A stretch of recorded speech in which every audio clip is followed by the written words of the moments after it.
先至令到法案係可以通過。本身條法案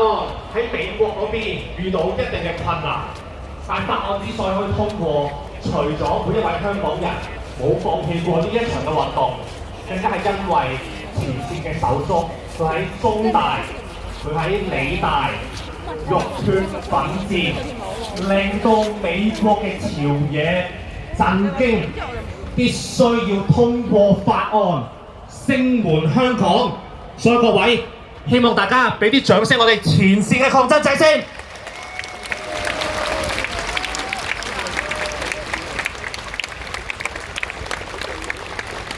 我哋學界未來一段日子會繼續喺國際社會進行游說。美國通過法案只係第一步，嚟緊佢要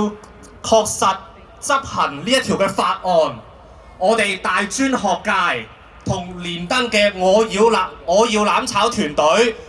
已經準備咗超過100頁嘅制裁報告，準備係會傳俾國務院、美國白宮、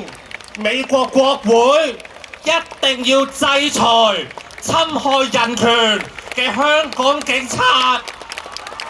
同埋政府官員。美國只係第一步，嚟緊嘅一段日